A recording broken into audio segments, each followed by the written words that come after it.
मैं बार बार अपने हाथ पे बंधी घड़ी की तरफ देख रहा था। पिछले 2 घंटे से मैं इस घर के बाहर खड़ा था और अंदर मेरी भाभी गई थी। रात का समय था और अब तो रात के 10 बज रहे थे। मैं इस समय बहुत ही ज्यादा परेशान हो रहा था। भला ये भी कोई समय है किसी के घर बैठने का। रात 8 बजे मेरी भाभी ये कहकर अंदर गई थी कि बस अभी आधे घंटे में आ रही हूँ, और मैं पिछले 2 घंटे से उसका इंतजार कर रहा था। मैंने भाभी के मोबाइल पे कॉल की तो उनका नंबर बंद जा रहा था। मुझे अब इंतजार करते करते इंतजार से सख्त नफरत हो गई थी, और मैं इंतजार की सूली पे लटका हुआ था कि मैं कभी भी भाभी के साथ ना आता। अगर मेरे बड़े भाई ने मुझे ये ना कहा होता कि मेरी पत्नी का ख्याल रखना, यहाँ जहाँ भी कहे इसे लेकर जाना, मैं अपनी पत्नी की जिम्मेदारी तुम्हारे ऊपर डालकर जा रहा हूँ। मेरा भाई कुलदीप नौकरी के सिलसिले में कनाडा गया हुआ था। घर पर मेरी माँ, मैं और भाभी ही रहते थे। मैं 2 घंटे के इंतजार के बाद उस घर की डोरबेल बजाने लगा।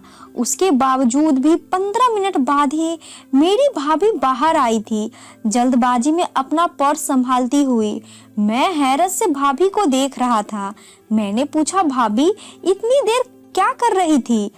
वो कहने लगी, हाँ चलो चलो, आज तो कुछ ज्यादा ही देर हो गई है, लेकिन आगे से कोशिश करूंगी कि ज्यादा देर ना हो। ये सुनकर मुझे बहुत हैरत हुई, यानी भाभी फिर से यहाँ आने वाली थी। मैंने कहा, क्या मतलब? आइंदा से मैं आपको दोबारा कहीं लेकर नहीं जाऊंगा। अरे भाई, आप लोगों की बात तो एक बार शुरू होती है तो घंटों चलती है, और मैं अब इंतजार की परेशानी नहीं उठाना चाहता। मुझे सख्त चिढ़ है इंतजार करने से। मेरी भाभी गाड़ी में बैठते ही सामने डैशबोर्ड पे रखे टिश्यू बॉक्स से टिश्यू पेपर निकालकर अपना पसीना साफ करने लगी। मेरी बात वो शायद बेध्यानी से सुन रही थी। मैंने अब गौर किया कि वो कुछ बदहवास सी लग रही थी। मैंने कहा, क्या हुआ भाभी? भाभी कहने लगी, नहीं कुछ नहीं, बस तुम गाड़ी चलाओ। असल में मेरी दोस्त के घर में एसी नहीं था, इसीलिए गर्मी की वजह से मेरी ये हालत हो गई है। मैंने हैरत से अपनी भाभी की तरफ देखा। मैंने कहा, क्या हो गया है आपको भाभी? आप होश में तो हैं? दिसंबर का महीना है और ठंड इतनी है कि मैं बाहर खड़ा खड़ा थर थर कांप रहा था, और आप कह रही हैं कि आपके दोस्त के घर में एसी नहीं थी। मेरी बात सुनकर वो एकदम से हड़बड़ा गई थी और अपने माथे पे हाथ मारकर कहने लगी, अरे हाँ, मैं तो भूल ही गई थी, ये दिसंबर का महीना है। मैं अपनी भाभी को देखने लगा और एकदम से हंस पड़ा। मुझे तो उनकी अक्ल पर हैरत हो रही थी। ये भी भला कोई भूलने और याद रखने वाली बात थी? मुझे वो कुछ नर्वस भी लग रही थी। बाकी का सारा रास्ता न जाने किन सोचों में घूम रही। जैसे ही हम घर पहुंचे, मेरी भाभी जल्दी से अपने कमरे में चली गई। न जाने क्यों मुझे आज अपनी भाभी का व्यवहार कुछ अजीब सा लग रहा था। जब से वो अपनी दोस्त के घर से आई थी, उलझी उलझी सी थी। अगले दिन जब मैं ऑफिस जाने लगा तो नाश्ते पे ही वो नाश्ता करते हुए किसी गहरी सोच में डूबी हुई थी। मैंने नाश्ता खत्म किया और जैसे ही मैं ऑफिस जाने लगा तो भाभी कहने लगी, ऋत्विक ऑफिस से आज जरा जल्दी आ जाना, मुझे अपनी दोस्त सौम्या के घर जाना है। मैंने कहा, आज फिर से? मेरी भाभी फिर से कहा कि आपको क्या काम है? कहने लगी, कोई जरूरी काम है, अब हर बात में तुम्हें तो नहीं बता सकती। मैंने कहा कि आज मुझे ऑफिस में बहुत काम है, मैं जल्दी नहीं आ सकता। भाभी बोली, तुम जब भी आओगे मुझे मेरे दोस्त के घर लेकर जरूर जाना। भाभी का अटल अंदाज और उलझा हुआ चेहरा मुझे न जाने क्यों कुछ शक में डालने लगा था। मैं ऑफिस में आ चुका था। ऑफिस में मैं कुछ जरूरी फाइल चेक कर रहा था कि जब भाई का फोन आ गया। कुलदीप भाई कहने लगे, अपने काम में जल्दी जल्दी निपटा लो और अपनी भाभी को जहां वो कहे वहां उसे लेकर जाओ। मैंने कहा, भाई भाभी ने क्या करना है रोजाना अपने दोस्त के घर जाकर? मैं थका हुआ आता हूँ और आते ही उनको उनकी दोस्त के घर पे लेकर जाऊं और खुद बाहर 2-2 घंटे तक उनका इंतजार करता रहूं। ये कोई अच्छी बात थोड़ी है। आपको मेरा भी तो एहसास करना चाहिए। मेरा ये कहना था कि भाई मुझसे गुस्से से कहने लगे, ठीक है, मैं वापस आ जाता हूँ। यहाँ का काम मैं संभाल लेता हूँ। जितने पैसे कमा रहा हूँ, तुम जानते हो कि सारा घर इन्हीं पैसों से चल रहा है। तुम तो अपनी तनख्वाह सिर्फ अपनी जेब तक ही रखते हो। तुम्हारे अपने ही शाही खर्चे पूरे नहीं पड़ते। मैं भी आकर बैठ जाता हूँ और हाथ पे हाथ रखकर घर, और फिर तुम घर चला लेना। एक जरा सा काम क्या कह दिया, वो भी तुमसे नहीं होता। मेरा भाई मुझसे गुस्से से बोल रहा था। मैंने कहा, ठीक है, ले जाऊंगा। आप भी जरा जरा सी बात पे गुस्सा हो जाते हैं। ये कहकर मैंने फोन बंद कर दिया। जल्दी जल्दी अपना काम निपटाते निपटाते भी मुझे रात के 8 बज चुके थे। जब मैं घर आया तो मेरी भाभी बिल्कुल तैयार थी। मुझे देखकर कहने लगी, पहले मुझे मेरे दोस्त के घर छोड़ दो, वापसी में बेशक तुम घर वापस आ जाना। 2.5-3 घंटे अपना आराम से आराम करना, खा पी कर फ्रेश होकर मजे लेकर आ जाना। मुझे कोई जल्दी नहीं है। मैंने कहा, ठीक है। मैंने बस अपना ऑफिस का बैग ही अपनी माँ को पकड़ाया था और बिना कपड़े चेंज किए ही भाभी को उनके दोस्त के घर छोड़कर वापस आ गया। खाना मैंने खाया। मैंने अपनी माँ के साथ ही खाना खाया था। मेरी माँ भी कह रही थी कि न जाने इस लड़की को क्या हो गया है, दिन भर न जाने किस सोच में गुम रहती है, और जैसे ही तुम्हारे आने का समय होता है फटाफट से तैयार हो जाती है। कहती है मुझे अपने दोस्त के घर जाना है। उस वक्त मैं दिमागी तौर पे बहुत ज्यादा थका हुआ था, इसीलिए अपनी माँ की बात पर ध्यान देने का मेरा बिल्कुल भी मन नहीं था। इसीलिए मैंने अपनी माँ की बात को इग्नोर कर दिया।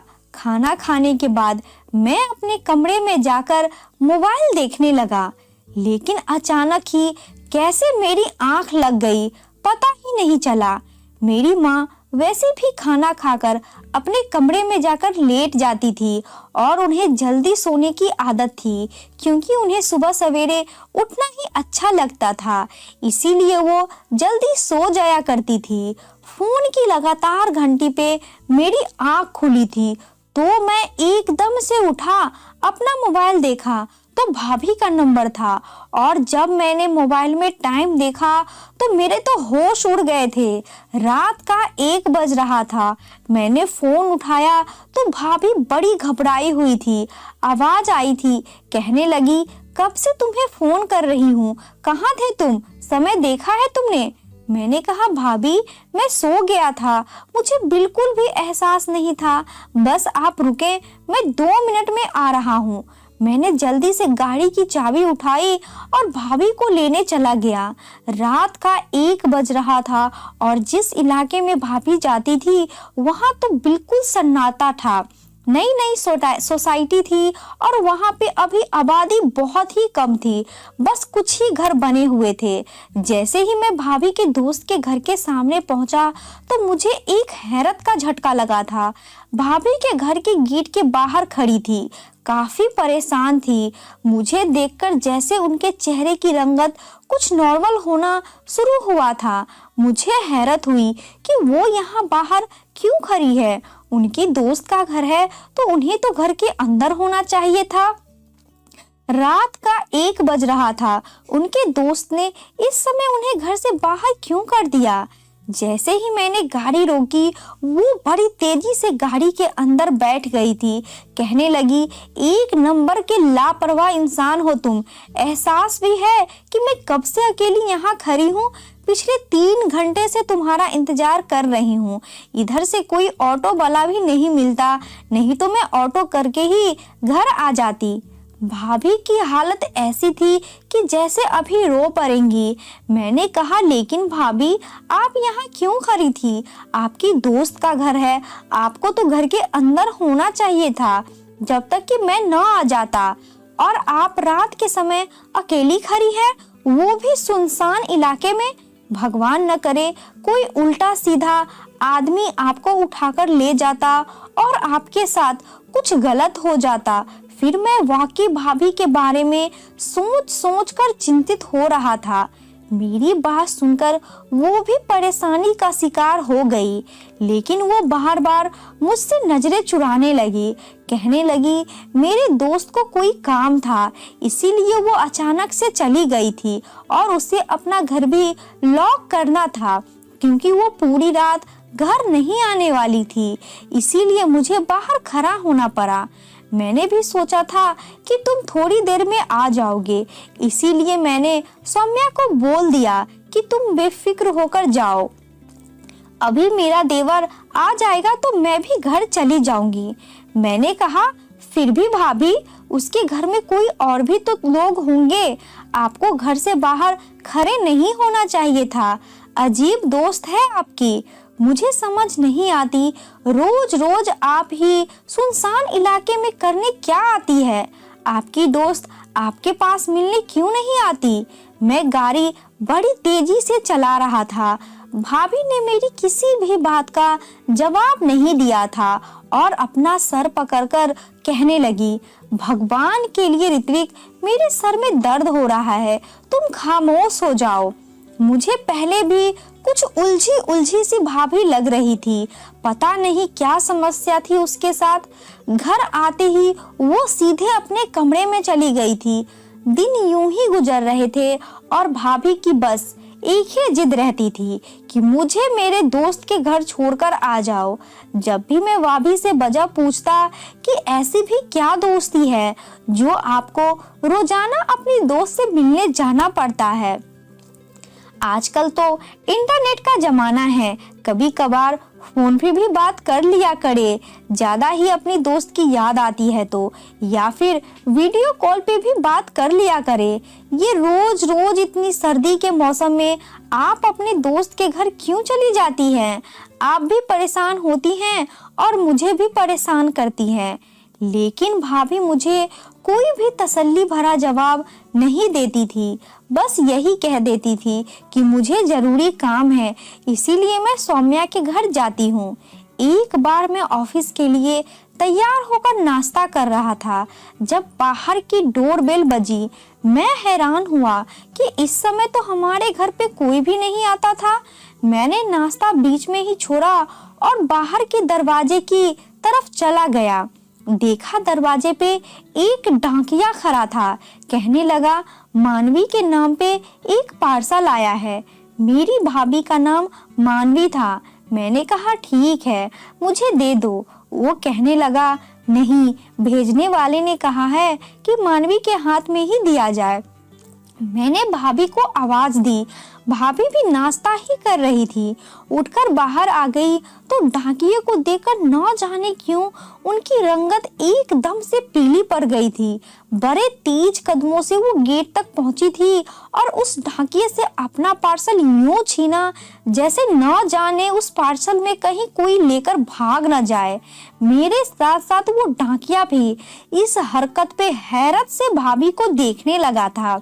इस समय भी भाभी के चेहरे पे वही बदहवासी छाई हुई थी जो मैंने पिछले कुछ दिनों से देख रहा था। भाभी ने डाकिया से पूछा कि साइन कहाँ करना है। डाकिया ने रजिस्टर खोलकर भाभी को दे दिया। भाभी ने फटाफट से साइन की और अपना पार्सल लेकर फौरन अपने कमरे में चली गई। जिस तरह की हरकतें मेरी भाभी कर रही थी, मैंने उन पे शक करना तो फिर क्या करना था।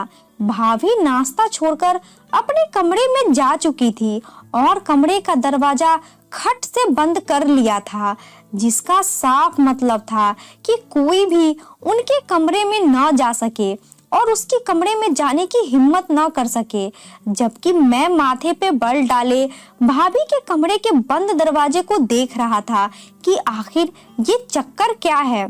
इससे पहले भी तो पार्सल आया करते थे, मगर आज तक ऐसी हरकत भाभी ने कभी नहीं की थी। फिर मुझे भी ऑफिस में जाने के लिए देर हो गई थी, इसीलिए मैं भी घर से चला गया। मैं ऑफिस में जाकर ऑफिस के काम में बिजी था कि मुझे एक बार फिर भाभी की कॉल आई, लेकिन इस समय मैं जरूरी मीटिंग में बिजी था। बार बार फोन बजने लगा तो बॉस भी मुझे घर घूर कर देखने लगे। मैंने मोबाइल साइलेंट पे कर दिया। आधे घंटे के बाद मीटिंग खत्म हुई तो मैं मीटिंग रूम से ही बाहर आया। मोबाइल खोलकर देखा तो मेरी भाभी की न जाने कितनी मिस कॉल और मैसेज आए हुए थे। तभी एक बार फिर भाभी की कॉल आई। मैंने झुंझलाकर मोबाइल अपने कान से लगाया तो दूसरी तरफ से भाभी गुस्से से फट पड़ी थी।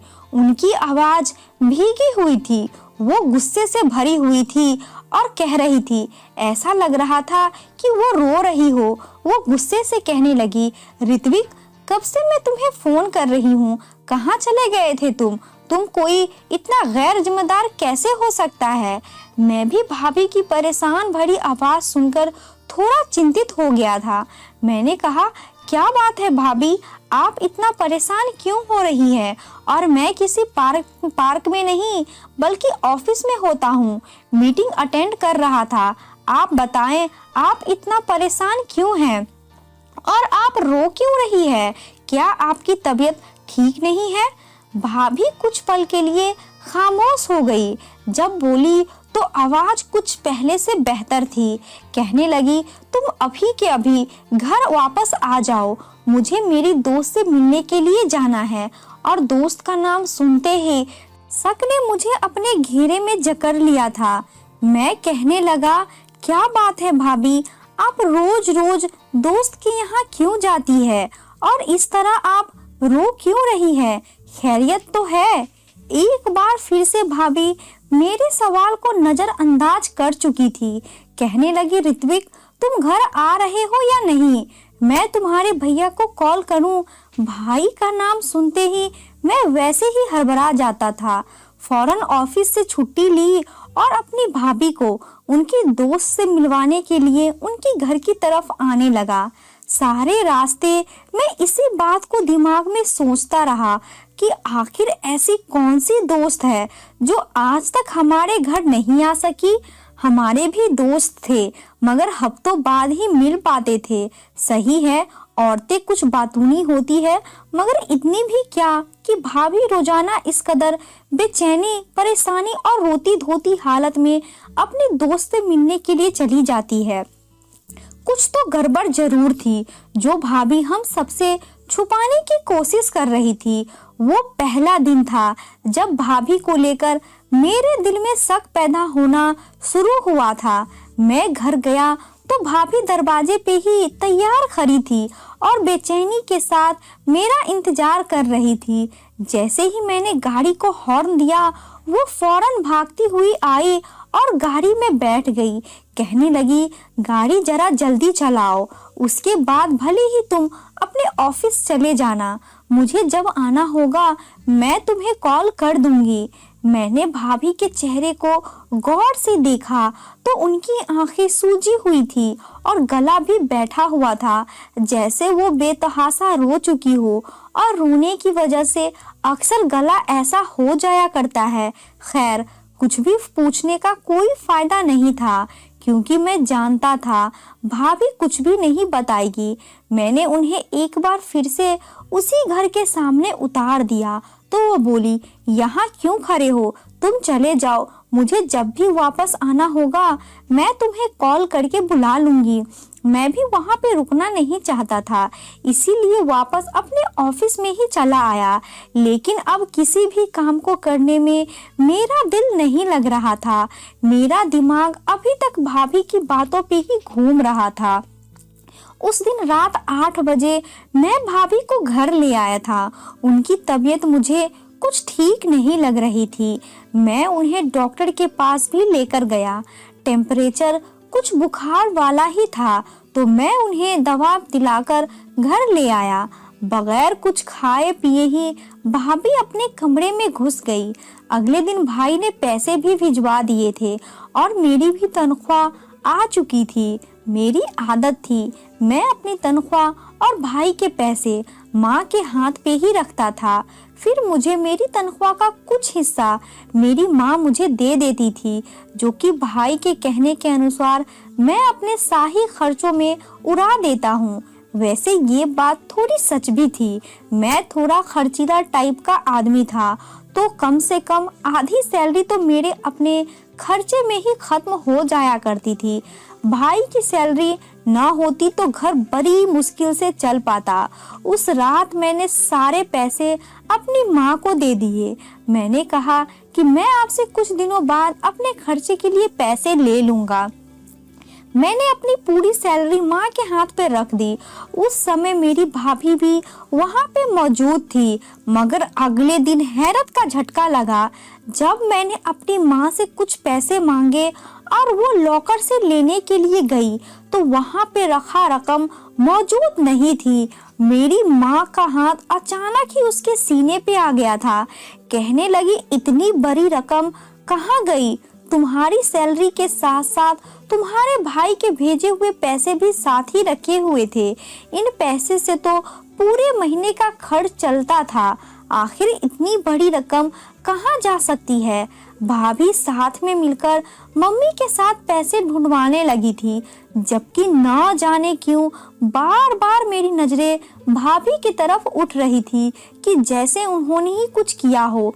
आज तक हमारे घर से पैसे कभी चोरी नहीं हुए थे, ना ही कोई बाहर का इंसान इस घर में आया था, तो फिर पैसे कहाँ जा सकते थे? एकदम से भाभी पे हम इल्जाम भी नहीं लगा सकते थे, मगर भाभी का अंदाज शक में डाल रहा था।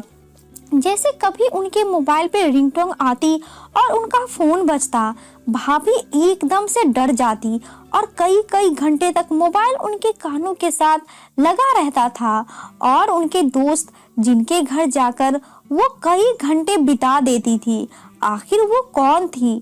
और ना चाहते हुए भी मैं भाभी पे शक करने लगा था, मगर समझ नहीं आता था कि ये बात मैं भाभी से कैसे पूछूं। दिमाग में ये बात भी आ रही थी कि आखिर भाभी पैसे क्यों चोरी करेंगी, क्योंकि भाभी को किसी चीज की कोई कमी नहीं थी। जब भी भाई पैसे भेजा करते तो मेरी माँ भाई के भेजे हुए पैसों में से आधे पैसे भाभी को दे दिया करती थी, ये कहकर कि ये पैसे तुम संभाल के रखो, आगे फ्यूचर में तुम्हारे काम आएंगे।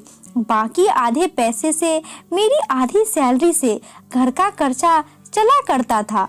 मैं तो सोच रहा था कि भाभी के पास अब काफी पैसे जमा हो चुके होंगे, फिर भला वो माँ के रखे हुए पैसे क्यों चुराएंगी।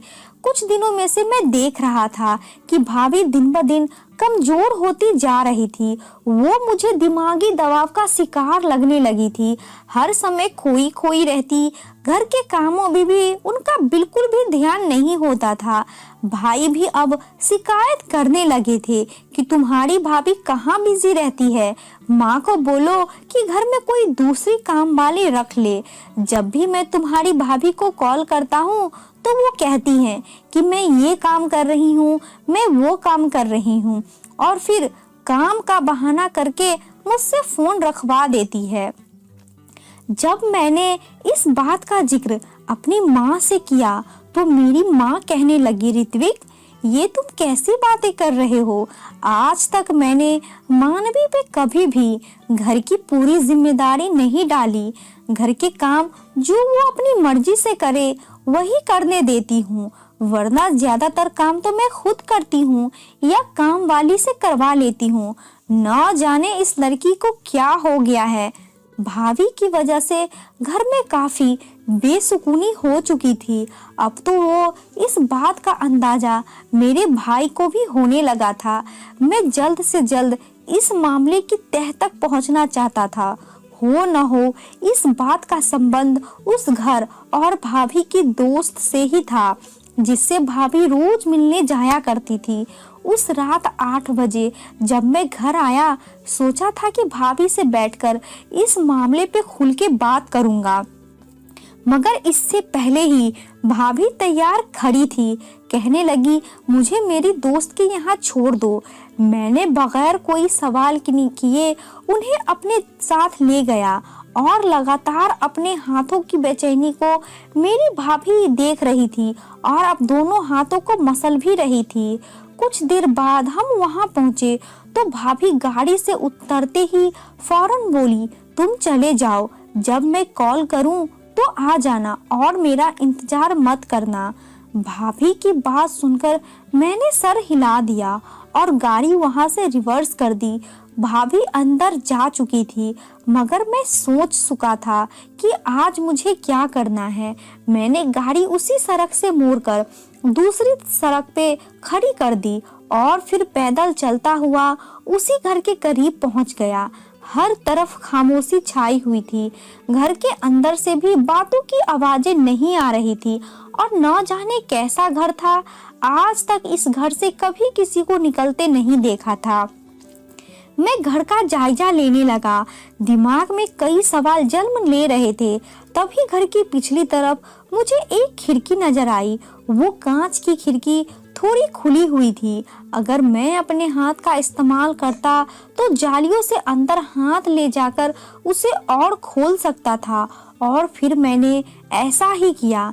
बड़े ही ध्यान से मैंने उस खिड़की को अपनी छोटी उंगली से खोलना शुरू कर दिया और इतना खोल दिया कि मुझे घर का अंदरूनी हिस्सा दिखाई दे सके। ये एक कमरा था और कमरे का दरवाजा भी खुशकिस्मती से खुला हुआ था। सामने हॉल पूरा दिखाई दे रहा था। मुझे हैरत का झटका तब लगा जब मैंने सामने का मंजर देखा। मेरी भाभी वहां सोफे पे बैठी हुई थी और अपना सर घुटनों पे रखे हुए थी और वो रो रही थी।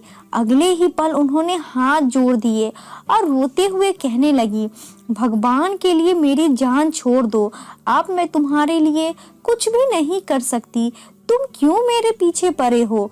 तुम्हारी वजह से न सिर्फ मेरी इज्जत बल्कि मेरी जिंदगी भी खराब हो चुकी है। अगर ये बात मेरे पति को पता चल गई तो वो मुझे कभी भी अपने साथ नहीं रखेंगे। भाभी के शब्द मेरे सर पे पहाड़ तोड़ रहे थे।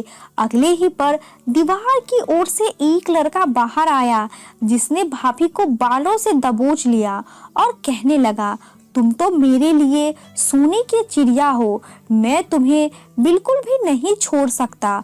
तुम हर हाल में यहाँ आओगी। अगर तुमने आने से इनकार किया तो मुझसे बुरा कोई नहीं होगा। जैसे एक बार पहले डाकिये के हाथ तुम्हारे घर वो तुम्हारी प्यारी प्यारी तस्वीरें भिजवाई थी, इस बार भी उससे भी अच्छी तस्वीर तुम्हारे देवर के ऑफिस में और तुम्हारे पति के पास पहुंचा दूंगा। और इससे बेहतर है कि तुम मेरी जरूरतें पूरी करती रहो। भाभी ने ये शब्द सुने तो दंग रह गई और रोते हुए कहने लगी, मेरी सबसे बड़ी गलती यही थी कि मैंने तुम जैसे मक्कार और गंदे इंसान से मोहब्बत की। मैं तो सोच भी नहीं सकती थी कि तुम इस कदर भी बुरे हो सकते हो। हमारा रिश्ता खत्म हो चुका है। मैंने सच्चे दिल से अपने पति के साथ और ससुराल वालों के साथ वफा की थी, मगर तुमने मेरी तस्वीरों को गलत फायदा उठाते हुए उन्हें एडिटिंग करके गलत रंग दे दिया और मुझे ब्लैकमेल कर रहे हो।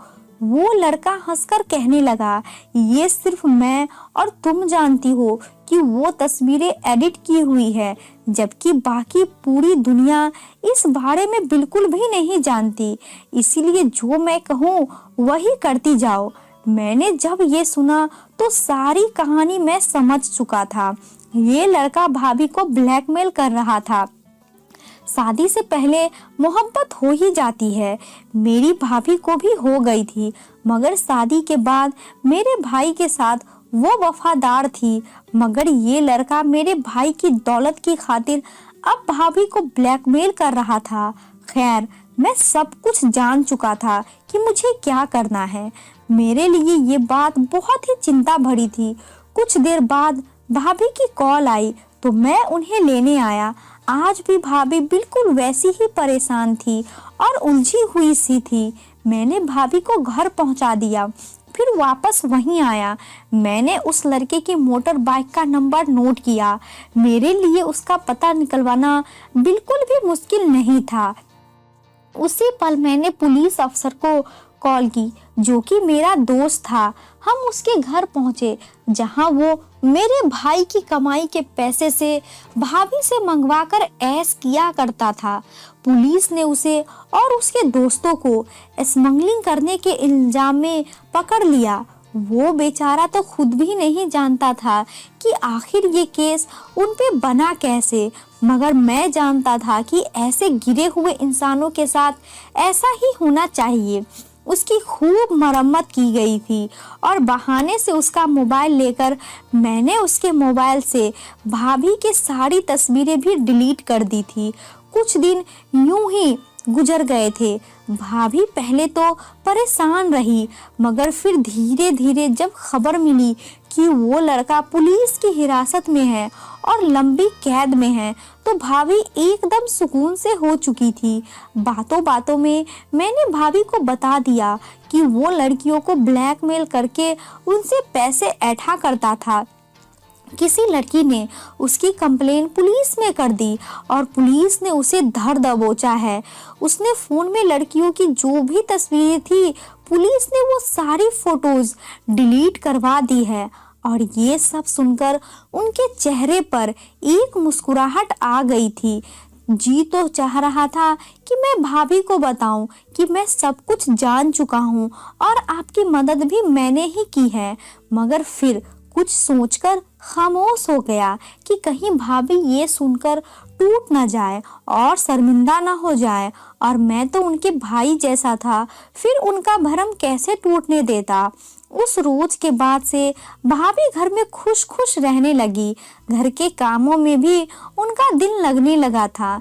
जबकि घर से चोरी हुए पैसों को मैंने माँ से बहाना बना दिया कि मैं ही अपनी जरूरत के लिए उठाकर ले गया था और मैं आपको बताना भूल गया था। और वो पैसे मैंने अपने एक दोस्त को दिए थे, उसे बहुत जरूरत थी। कुछ दिनों में वापस कर देगा, मैं तो आपको लाकर दे दूंगा। मैंने भी अपने दोस्त से पैसे उधार लेकर अपनी माँ को दे दिए। मैंने अपने खर्चों को कंट्रोल में किया और अब धीरे धीरे अपने दोस्त के पैसे चुका रहा था। मेरे घर में खुशियाँ ही खुशियाँ थी, क्योंकि भाभी अब हर समय खुश रहती थी और खुशी खुशी भैया से फोन पे बात किया करती थी। भैया ने भी बहुत ही जल्द आने का वादा किया था, जिसे सुनकर भाभी और भी ज्यादा खुश हो गई थी। आज की कहानी आपको कैसी लगी? इस कहानी के बारे में कमेंट करके हमें जरूर बताएं। वीडियो को लाइक करके चैनल को सब्सक्राइब कर लीजिए, साथ में घंटी को दबाकर ऑल पे कर ले, ताकि आने वाली वीडियो का नोटिफिकेशन आपको तुरंत मिले। मिलती हूँ अगली वीडियो में, तब तक के लिए राधे राधे।